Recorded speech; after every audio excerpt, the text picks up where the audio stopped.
Hello everyone, welcome back to our channel. Today we have a heartbreaking and a mysterious story to share with you. It's a story that revolves around two young brothers, Connor and Noah Barthe. So let's dive right in.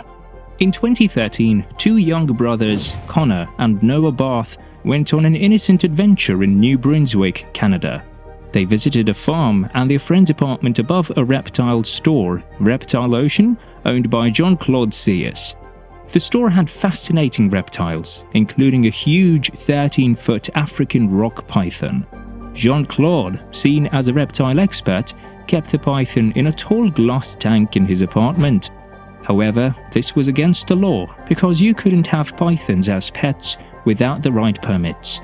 One evening, while the boys were resting in the apartment, the python escaped its enclosure. It managed to get out and slithered across the room.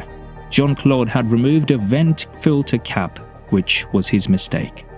The snake, driven by curiosity, began to inch its head through the exposed vent opening.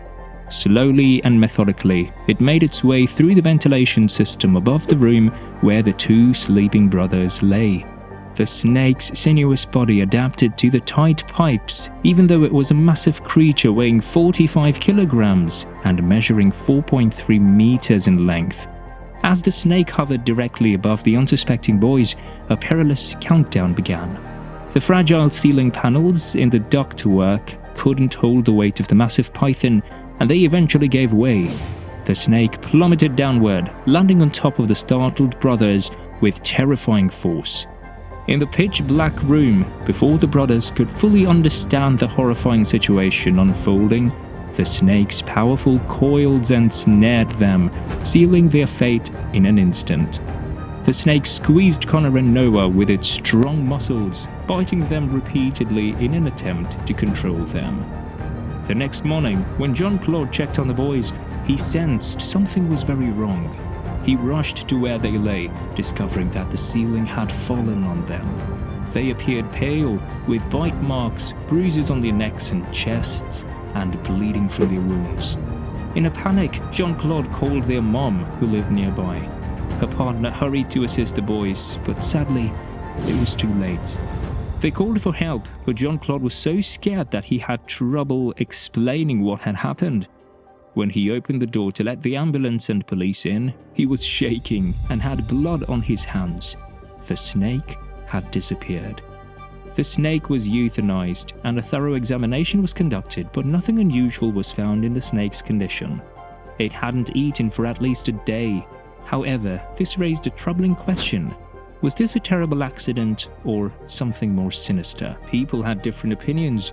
Jim Harrison, the director of the Kentucky Reptile Zoo, suggested that it was possible for a large snake to constrict both boys at once. However, other snake experts disagreed.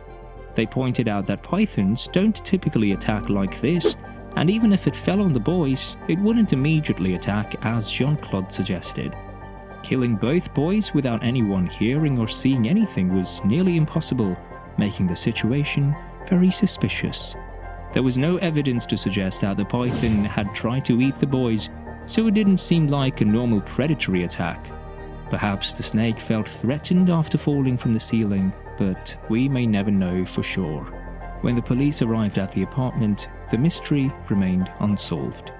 Jean-Claude was outside during the incident, and there was blood on his hands and head. It was unclear whether the blood was his or the boys', raising questions about what had happened. They wondered if he had tried to fight the snake or if he had injured himself on the ceiling. There was initial speculation that it might have been a tragic accident.